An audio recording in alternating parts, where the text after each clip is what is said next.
Similitudes entre física cuántica y la psicología de Jung. El caso de la sincronicidad o de cómo fracasa una analogía.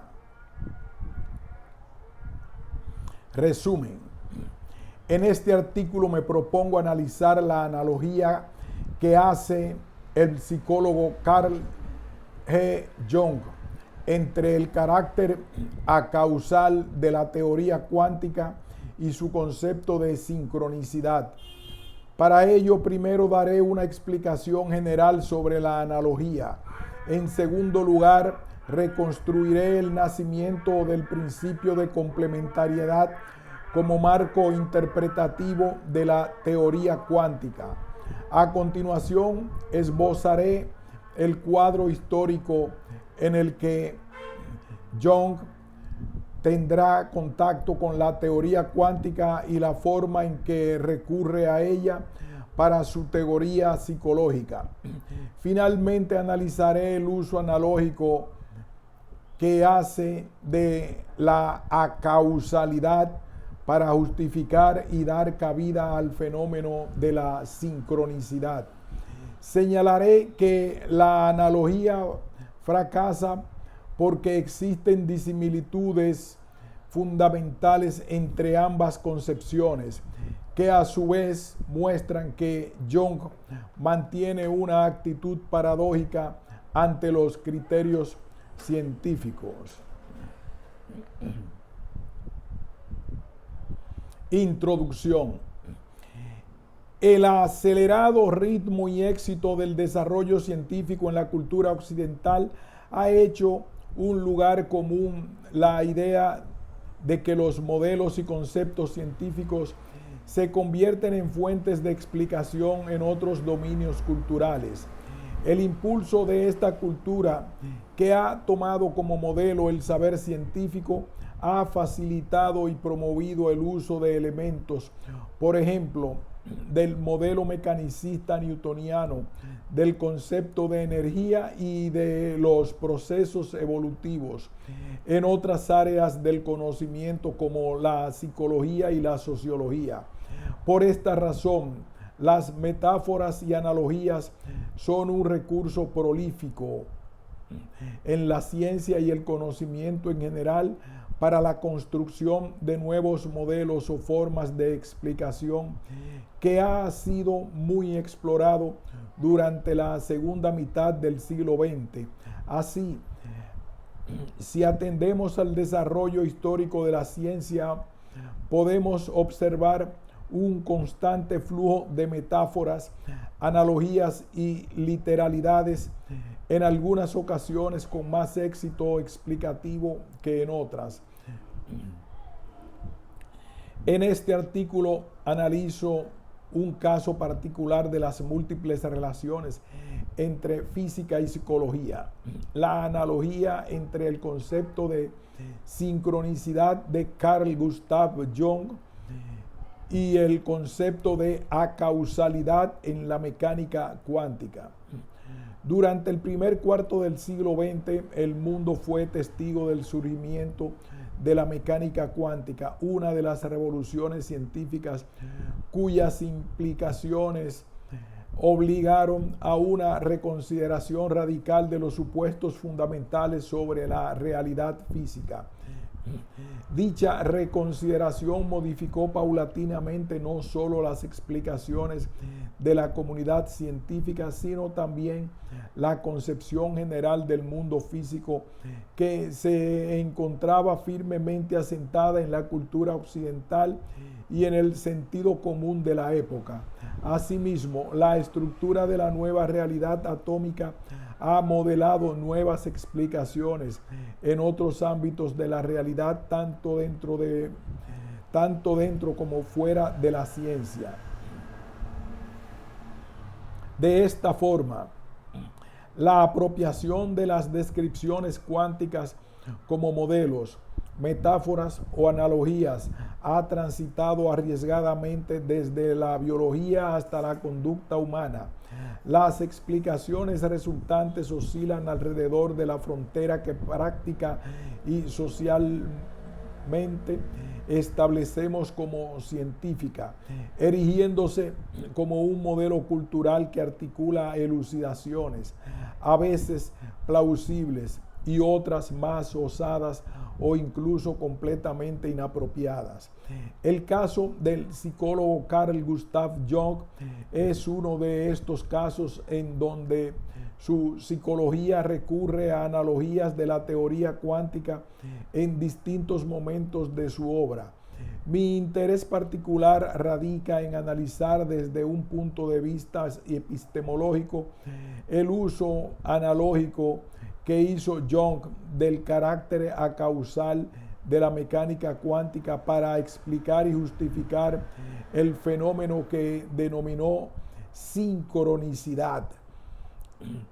Ello con el fin de valorar el éxito o fracaso de dicho recurso en la explicación de tales eventos, así como para extraer algunas conclusiones sobre la actitud de Jung frente a la ciencia. Las analogías en la ciencia, una aproximación general. Sin duda, existe abundante bibliografía que analiza la estructura y la función de las analogías en la ciencia. En ella se abordan una diversidad de problemas en relación a su uso para conseguir nuevas explicaciones científicas en nuevos dominios. Su valor epistemológico o heurístico, así como su alcance y limitaciones, han sido discutidos en innumerables libros y artículos por diversos autores. Podemos encontrar una vasta variedad de teorías acerca de la analogía desde Platón y Aristóteles hasta la prolífica bibliografía que surgió en la segunda mitad del siglo XX. Para los fines de este trabajo voy a partir de la definición de analogía de la Stanford Encyclopedia of Philosophy, para posteriormente recurrir a algunos elementos de la concepción contemporánea de Mary Hess sobre analogías en ciencia, de Gernert and Jeziorsky o de Holland. Me restringiré a estas definiciones debido a que proporcionan una herramienta útil para analizar epistemológicamente las analogías y no meramente en un sentido lógico. La definición de Stanford Encyclopedia of Philosophy en su edición 2013, que establece que la analogía es una comparación entre dos objetos o sistemas de objetos que selecciona en qué aspectos son considerados como similares. De acuerdo con esta definición, la analogía transfiere una información o un significado de un tema u objeto en un dominio fuente o base a otro en un dominio blanco u objetivo. En particular, hablando en términos epistémicos, para Gerdner y Jeziorsky, se trata de una correspondencia de conocimiento de un dominio al otro, tal que el sistema de relaciones válido entre objetos base también es válido entre los objetos blancos. De tal forma que en este recurso del lenguaje podemos rastrear un argumento analógico cuando se obtiene una conclusión a partir de premisas en las que se establece una similitud entre elementos distintos. Dicho argumento explicita un razonamiento que establece una primera similitud que da soporte o fundamento de que otra similitud existe. Es decir, podemos afirmar que una primera similitud entre los objetos o dominios nos induce a pensar que existe una segunda similitud entre ellos. Se hace evidente entonces que los argumentos analógicos son razonamientos de carácter inductivo. La conclusión no se sigue con completa certeza, sino solo se sostiene con diferentes grados de plausibilidad, y que, según Holland, es usado en un sentido amplio y que incluye todo proceso inferencial que amplía el conocimiento. Así, podemos generalizar la estructura del razonamiento analógico de la siguiente forma. Si A es similar a B en ciertos aspectos y A tiene alguna característica C, entonces B también tiene C o alguna característica C similar a C', donde A y B son los dominios fuente y blanco respectivamente, ya que se trata de un argumento inductivo. La conclusión no es lógicamente necesaria o se sigue necesariamente de las premisas, solo nos proporciona evidencia aceptable, como dije antes, de tal forma que afirmamos que es plausible que C sea válida para el dominio blanco debido a ciertas similitudes aceptadas con el dominio fuente a pesar de ciertas diferencias conocidas, donde plausible lo entenderemos como con cierto grado de soporte de carácter epistémico. Ello significa que tenemos alguna razón para creer la similitud sugerida incluso antes de probarla, si bien en el contexto de la ciencia significaría que es una hipótesis plausible que sugiere que tenemos alguna razón para investigar más cerca de ella, que muestra cierta viabilidad o interés. Asimismo, la fuerza del argumento depende de qué tantas propiedades X y Y compartan ambos dominios, de la relevancia de la característica C compartida sugerida por la analogía y de las disimilitudes relevantes entre ellos. Por otro lado, las analogías cumplen distintas funciones desde la perspectiva epistemológica. Una de ellas puede ser la de proporcionar una explicación al nuevo dominio. Por ejemplo, si es posible generar una analogía entre nociones o premisas que se han establecido en un dominio reconocido y un dominio nuevo, se facilita la aceptación de la explicación en el nuevo ámbito, de tal forma que se logra un esclarecimiento de lo novedoso en términos de lo conocido, ya que las premisas se traducen en un lenguaje más familiar y se clarifican sus relaciones. Otra de las funciones de la analogía es relacionar ámbitos diferentes con el de generalizar. Si se establecen analogías entre diferentes problemas, se puede por inducción extraer conclusiones a partir de casos que se consideran análogos. También puede cumplir la función de generar nuevas hipótesis que pueden ser investigadas. En otros casos, puede ser un modelo tentativo para resolver algún problema en el segundo dominio, aunque dicho modelo no esté totalmente justificado en este último. Si bien estas concepciones no están completamente delimitadas y son objetos de diversos debates y un sinnúmero de matices, nos apegaremos a su carácter general en el análisis que nos ocupa entre física y psicología. Las explicaciones cuánticas.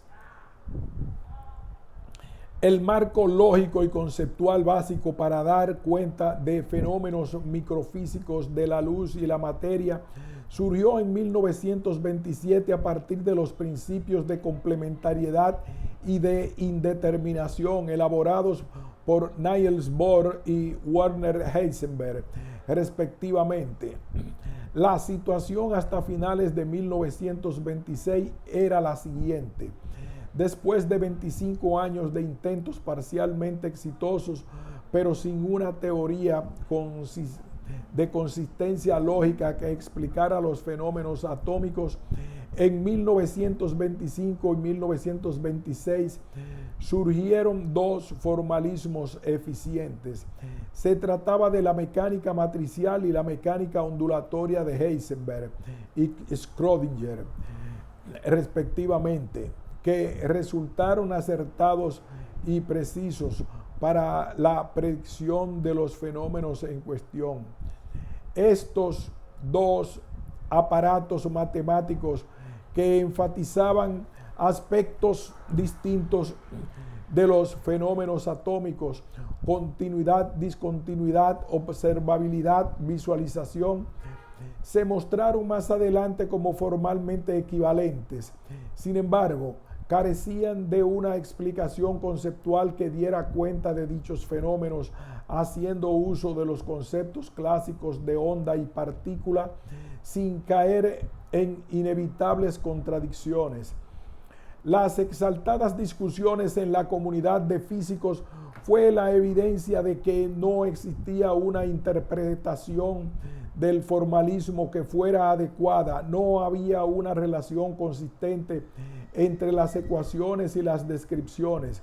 La situación se muestra en la pregunta que se hacía en ese momento el mismo Heisenberg, citado por Moore, 1996. ¿Puede la naturaleza ser tan absurda como nos parece en estos experimentos? En este escenario, a principios de 1927, surgen los principios que formarán la base interpretativa de lo que se denominará la Escuela de Copenhague. Esta interpretación se fundamenta en el principio de complementariedad que elaboró Niels Bohr, el cual establece el comportamiento dual de los fenómenos atómicos para dar cuenta de todas las observaciones de forma consistente, haciendo uso de las categorías clásicas de onda y partícula, pero en un nuevo marco lógico. Su punto de partida es que el postulado cuántico, esencia de la teoría cuántica, atribuye un elemento de discontinuidad a todo proceso atómico. Esta inherente discontinuidad implica que la interacción o intercambio de energía entre instrumento de medida y objeto no puede ser despreciada como en el caso de la física clásica. Es decir, resulta imposible estipular mediante correcciones determinables la influencia del conjunto del aparato de medidas sobre el objeto medido. Ahora bien, si una observación no puede ser hecha sin despreciar cierta interacción con el instrumento, la noción de causalidad en el sentido determinista no puede ser aplicada, pues el sistema no se encuentra aislado. La energía no es constante y por tanto no podemos usar los teoremas de conservación. Para conservar la causalidad debemos prescindir de hacer una observación, por tanto, de una descripción espacio-temporal y así mantener el sistema cerrado. Por el contrario, al observar el sistema, lo podemos describir en el espacio y en el tiempo, pero prescindimos de la descripción causal.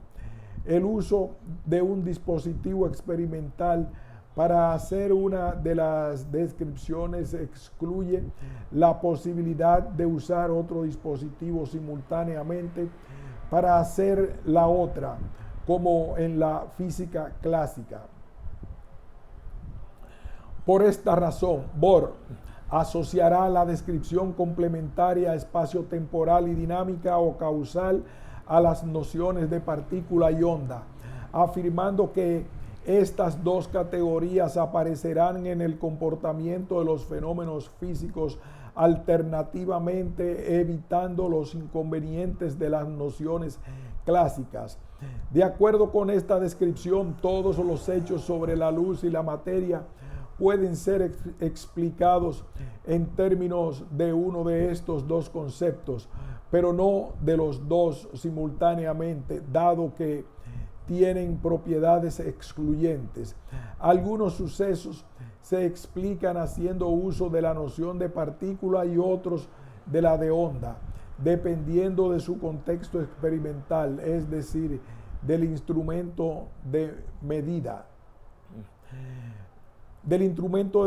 Que se ha de usar en la medición.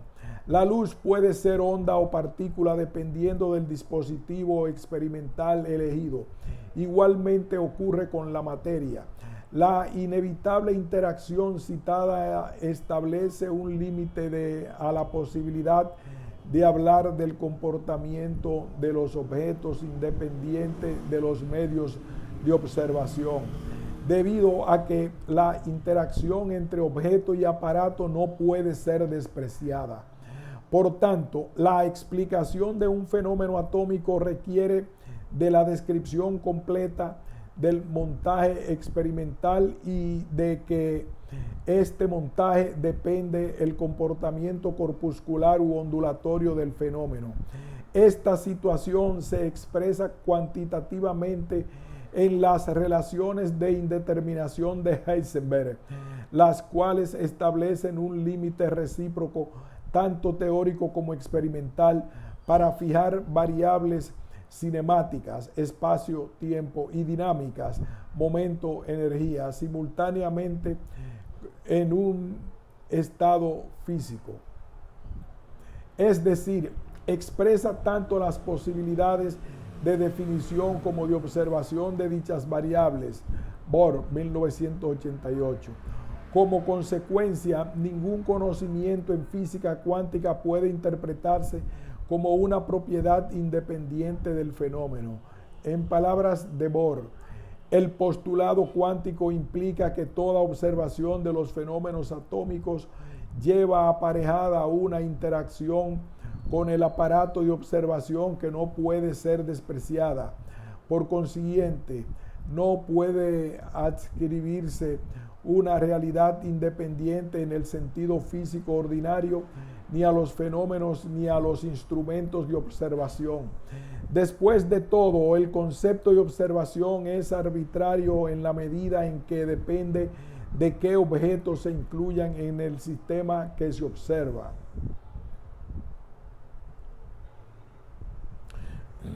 De acuerdo con esto, podemos concluir que Bohr redefine las categorías de observación, fenómeno y realidad en el marco de la descripción cuántica, ya que el fenómeno cuántico está constituido por la relación entre objeto y aparato.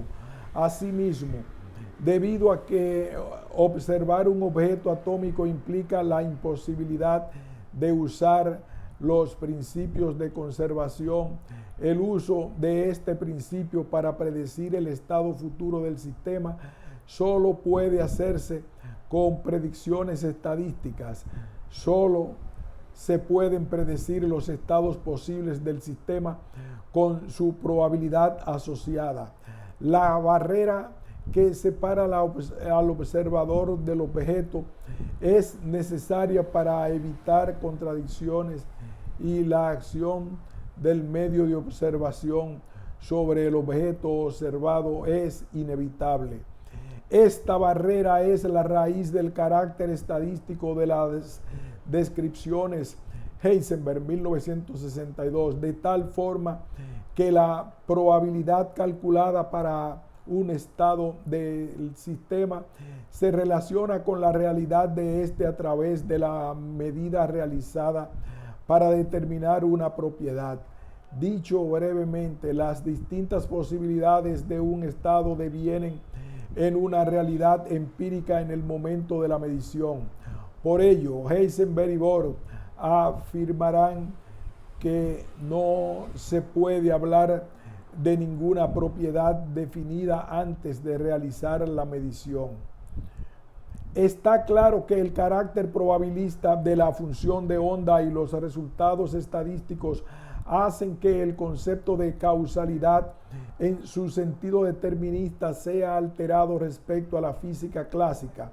La incertidumbre inherente a la teoría nos impide conocer un acontecimiento anterior a otro con exactitud. Por tanto, dicha causalidad es uno de los conceptos que se consideran idealizaciones de la física clásica y que no tienen validez en el contexto cuántico.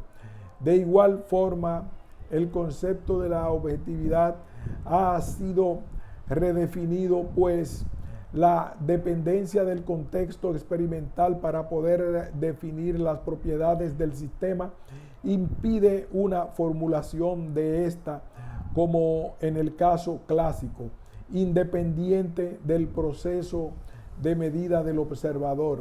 Pero, de acuerdo con Bohr, no se trata de que la teoría contiene rasgos subjetivos que describa una experiencia privada de los sujetos. Los estados cuánticos se definen como una relación entre aparato y sistema que, dependiendo de su configuración, determinará el comportamiento que se observe.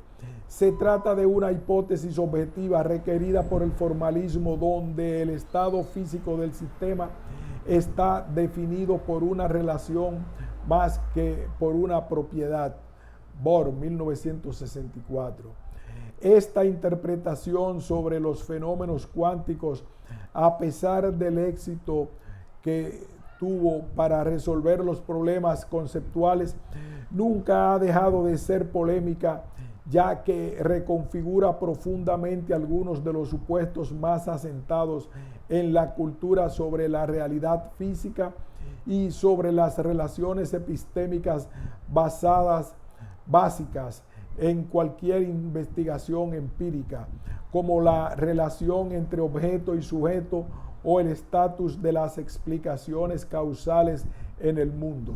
Ahora bien, una vez elaborada la interpretación, Bohr va a seguir en algunos artículos posteriores una analogía entre rasgos de la teoría cuántica y las leyes de la psicología. En sus palabras, es a buen seguro legítimo esperar que las enseñanzas sacadas del estudio de los problemas de la física de naturaleza más sencilla nos ayudarán también a obtener una visión de conjunto de los problemas más profundos de la psicología. El físico danés conecta el análisis de los fenómenos atómicos con el problema de la observación en psicología. El problema de distinguir los fenómenos mismos de su recuperación. Sin embargo, no se trata de una relación directa, sino de una analogía epistémica común a ambos campos. Se trata de una situación general que condiciona tanto a la física como a la psicología. Precisamente en la psicología se muestra prototípicamente la dificultad de la relación entre objeto y sujeto, puesto que el objeto de observación es el propio sujeto. La explicación de la mente como observadores independientes es muy difícil, afirma Bohr. Sin embargo, es posible en ella obtener descripciones objetivas. Esto es, medios lógicos para ordenar la experiencia. Esta situación epistémica que se ha evidenciado recientemente en la física ya estaba manifiesta en la psicología, por lo que la comunicación psicológica posee ya desde el origen un lenguaje y categorías complementarias. En palabras de Bohr, el uso de caracteres aparentemente contradictorios que se refieren a aspectos igualmente importantes de la conciencia humana presenta una analogía notable con nuestra situación en física atómica, donde los fenómenos complementarios exigen para su definición diferentes conceptos elementales. De hecho, Bohr establece una relación complementaria entre pensamiento y sentimiento y entre instinto y razón, en un sentido análogo al de la física, ambos necesarios pero mutuamente excluyentes. El físico danés llegó incluso a hacer una analogía, si bien de pasada, entre la ambigüedad del concepto de subconsciente y la imposibilidad de una interpretación intuitiva del formalismo cuántico. Bohr estaba seguro de que la complementariedad iba más allá de la física y era básica en múltiples aspectos de la vida, donde los pares complementarios juegan un papel clave, aunque también advirtió el límite de estas analogías para evitar interpretaciones erróneas y fuera de contexto. Nunca aclaró dónde se encontraba dicho límite. El psicólogo y el físico, física y psicología. No solo los físicos hicieron interpretaciones y analogías sobre las consecuencias de la nueva teoría física para disciplinas como la biología o la psicología, sino que se ha ido gestando un ambiente en el que cada vez con mayor frecuencia se reinterpreta algún elemento de la teoría para algún otro dominio. El caso de Carl Gustav Jung resulta de particular interés por dos motivos, además del hecho de ser una figura central en la historia de la teoría psicológica. Por un lado, el contacto de la mecánica cuántica en el pensamiento de Jung no se limitó a una mera influencia indirecta, sino que el propio Jung estuvo en contacto directo con uno de los autores de la teoría, por tanto, con sus elementos conceptuales de primera mano. Jung mantuvo una larga correspondencia física y psicológica con el físico Wolfgang Pauli, miembro de la Escuela de Copenhague, discípulo, colega de Bohr, quien participó en la elaboración de la teoría cuántica. Al mismo tiempo, el físico estaba muy interesado en establecer una relación de correspondencia parecida a la de la física clásica y la cuántica entre los conceptos de la nueva física y la psicología, de tal forma que las lecturas o comentarios que Jung llegó a conocer de la teoría cuántica provenían directamente de las sugerencias o explicaciones de Pauli en dicha correspondencia o en discusiones personales. Por otro lado, Jung es un personaje que, si bien tiene un interés y espíritu empírico hacia la teoría psicológica y expresa la deseabilidad de que la psicología llegue a ser una ciencia como la física, también considera que los criterios de la ciencia moderna son limitados y en muchas ocasiones sus explicaciones desafían los cánones básicos de esta. Esto coloca a Jung en lugar epistémicamente singular que exploraré más adelante. Como es bien sabido, Jung inició su análisis psiquiátrico a partir de pruebas de asociación de palabras y tiempos de reacción. Después continuó el estudio de los problemas y la constitución del individuo a través del análisis de la neurosis y la psicosis, y se ocupó del estudio de los símbolos como expresiones de la imaginación y de los sueños, entre muchas otras cosas que involucraron no solo a la psicología y la psiquiatría, sino a la antropología, la filosofía, la arquitectura o la literatura. Ahora bien, la relación entre Jung y Pauli se origina a partir del interés personal de Pauli en ser analizado, y esta relación personal, sobre todo a partir de la interpretación de sus sueños, se va transformando paulatinamente en un debate teórico y profesional. Este debate se va a configurar alrededor de la intención de Jung de utilizar algunos conceptos cuánticos para explicar estructuras y fenómenos de la psique, y recíprocamente la idea de Pauli de usar los arquetipos del inconsciente colectivo de la teoría de Jung para explicar el surgimiento de algunos elementos de las teorías científicas.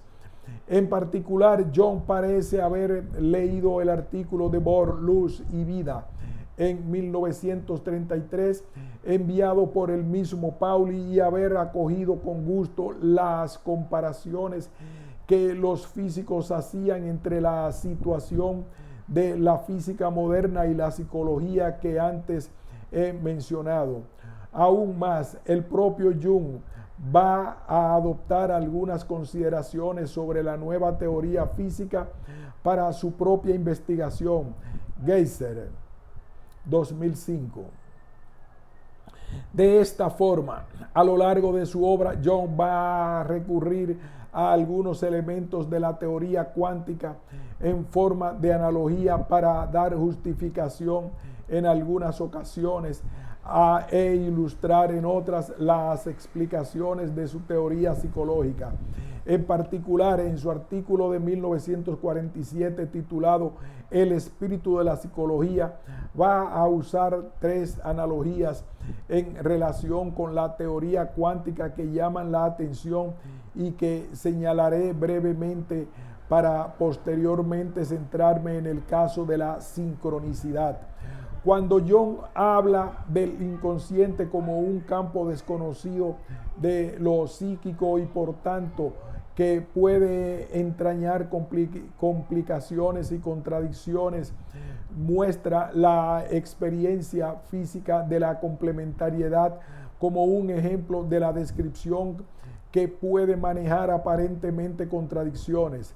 Afortunadamente, la física le ha enseñado al psicólogo que ella también sabe manejarse con una aparente contradictio in adjecto. Jung, 2004. Jung se está refiriendo en este texto a que el comportamiento dual de la luz como onda o partícula entraña una aparente contradicción evidente. El hecho de que un mismo objeto pueda comportarse como dos entidades diferentes. El psicólogo establece una similitud entre esta apariencia de contradicción en la física y una relación aparentemente contradictoria entre conciencia e inconsciencia. De forma parecida, más adelante, en el contexto de los arquetipos, afirma: cuando la psicología, basándose en sus observaciones, admite la existencia de determinados factores psicoides y representables, está haciendo en principio lo mismo que la física cuando construye un modelo atómico. Jung establece aquí una analogía entre la imposibilidad de representar determinados fenómenos en física, pero que modelamos a partir de las observaciones, y su concepto de arquetipos como principios organizadores para construir el conocimiento con origen en el inconsciente colectivo, pero que solo se manifiestan a través de efectos sobre la conciencia. Así, los arquetipos son definitivamente irrepresentables, pero podemos obtener ciertas explicaciones de ellos a partir de sus manifestaciones en la conciencia, tal como en la cuántica se configura un modelo a partir de las observaciones en el que requerimos dos conceptos de forma complementaria debido a la irrepresentabilidad de dichos fenómenos mediante un concepto unívoco. Estas dos analogías se parecen mucho a las sugerencias de Bohr, que he mencionado antes. Sin embargo, la tercera analogía de este texto se refiere a la relación entre sujeto y objeto. De acuerdo con el suizo, el comportamiento dual de la materia y la luz y el carácter probabilista del conocimiento cuántico como consecuencia del efecto por principio inevitable del observador sobre el sistema, muestra su elemento subjetivo y la realidad física pierde su carácter objetivo. De la misma forma, la realidad que sirve de base a los efectos del inconsciente al incluir al observador es al mismo tiempo subjetiva y universalmente verdadera.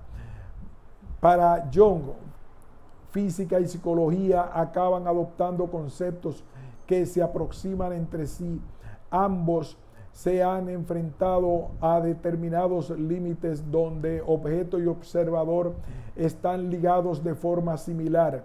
No obstante, aunque Bohr también asocia el problema de la relación entre objeto y sujeto en física y en psicología, encontramos aquí una interpretación distinta.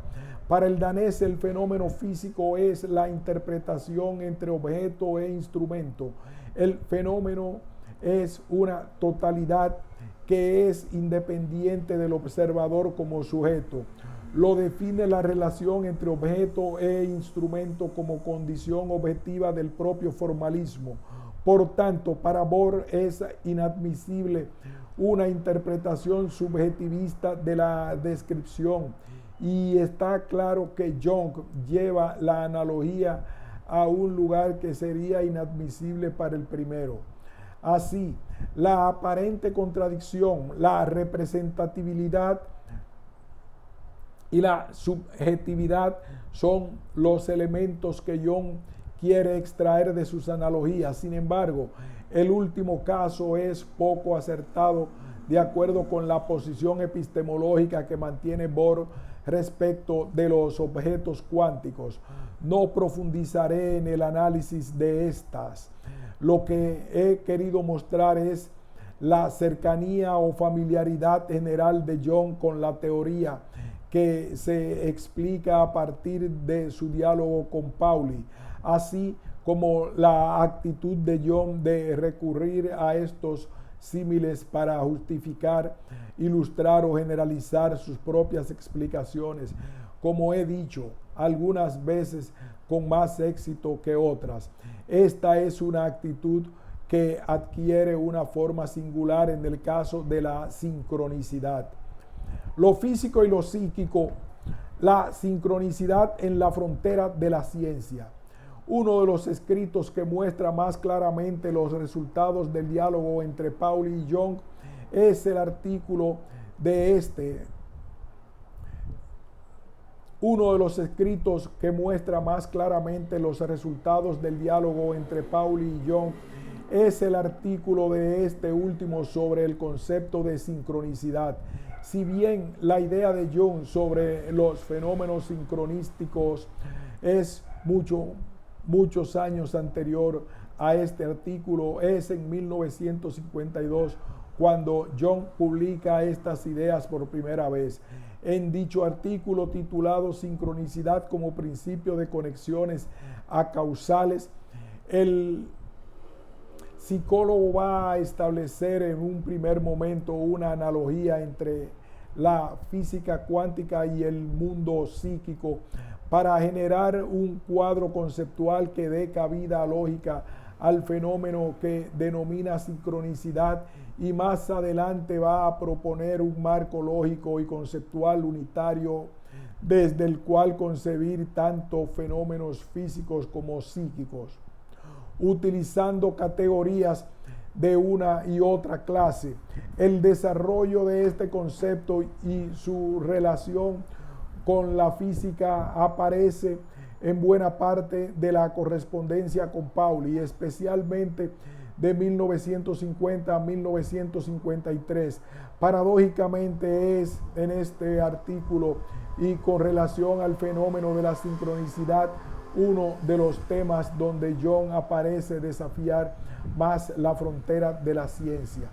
Ahora bien, de acuerdo con los textos de Young, la sincronicidad estaría constituida por dos factores centrales: una imagen inconsciente que accede directa o indirectamente, literal o simbolizada, a la conciencia como sueño, ocurrencia o presentimiento, y una situación objetiva y física que coincide con este contenido. Este tipo de acontecimientos estarían vinculados por lo que el suizo denomina conexión transversal del sentido. Se trata de sucesos que no tienen propiedades energéticas que permitan establecer una relación causal como en la teoría física, pero que están relacionados a través de un sentido común, una coincidencia de significado que tampoco es causal. Así, la sincronicidad pretende explicar la coincidencia temporal de dos o más sucesos relacionados entre sí de una forma no causal, cuyo contenido significativo será igual o similar, lo que coloquialmente llamamos clarividencia, telepatía, soñar un evento lo que coloquialmente llamamos clarividencia, telepatía, soñar un evento que ocurre en otro espacio y tiempo, etc. Dicho brevemente, supone la simultaneidad de un estado psíquico con uno o varios sucesos físicos cuyo sentido es paralelo o equivalente a dichos estados subjetivos. De acuerdo con la explicación de Jung, en este fenómeno el tiempo y el espacio se comportan elásticamente respecto a la psique. El evento objetivo y el psíquico pueden variar en espacio-temporalidad libremente. Atendiendo a la naturaleza controvertida del fenómeno, resulta evidente que la justificación de este tipo de eventos desde un marco científico no le resultará sencilla a Jung. Sin embargo, esto es parte de su interés cuando el psicólogo propone una analogía con la teoría cuántica que, como dije antes, en una primera etapa le permite abrir una posibilidad lógica para justificar la sincronicidad, y en un segundo momento le lleva a una generalización de conceptos entre la realidad psíquica y física. Veamos cómo y en qué éxito resulta dicho argumento analógico. Para Jung, el hecho de que la teoría cuántica haya mostrado los límites de la causalidad determinista abre la posibilidad de un nuevo conjunto de explicaciones que no tienen que cumplir con el requerimiento de este tipo de descripción de la ciencia moderna.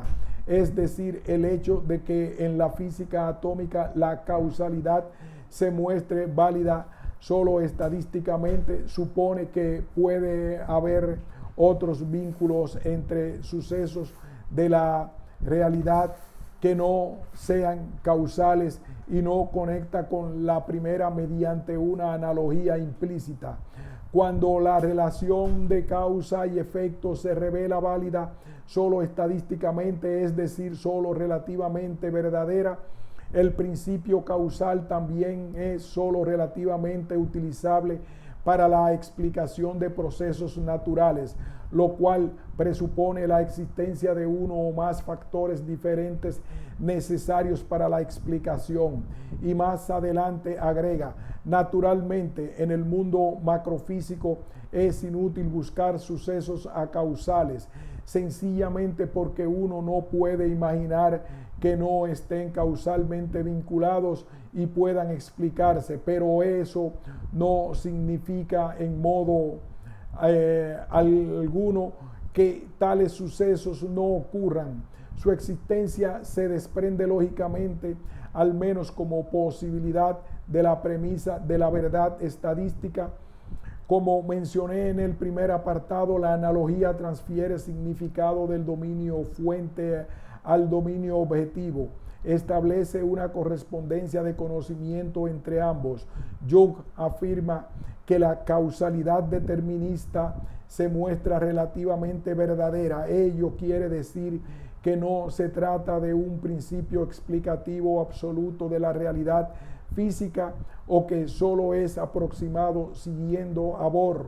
Diríamos que dicho principio queda restringido a los fenómenos físicos cuando la constante de Planck es despreciable, es decir, en el caso de los objetos macroscópicos descritos por la física newtoniana, pero no para los fenómenos microscópicos o atómicos, de tal forma que Jung estaría transfiriendo un significado de la realidad físico-microscópica descrita por la teoría cuántica a la realidad psíquica descrita por la teoría psicológica y en particular por el concepto de sincronicidad. A primera vista, la correspondencia de conocimiento entre ambos dominios sería el carácter acausal que, según la interpretación de Copenhague, tiene la realidad atómica y que Jung atribuye también a determinados fenómenos psíquicos y físicos. Apelando al razonamiento inductivo de la analogía, Jung nos sugiere que si en el mundo atómico hay eventos que no son causales en el sentido determinista y que están relacionados estadísticamente, entonces se vuelve plausible, se abre la posibilidad lógica de que en el mundo psíquico también se den este tipo de eventos. El argumento como si en realidad atómica hay eventos acausales sin conexión energética que son parte de una teoría explicativa del mundo físico, y en la realidad psíquica hay también eventos acausales, entonces es plausible o tenemos buena evidencia para inferir, aunque no es lógicamente necesario, que en este segundo caso dichos eventos no son meras coincidencias y tienen un valor explicativo de la psique. Hasta ahí resulta una analogía muy sugerente. Hasta aquí hacemos una pausa y continuaremos más adelante.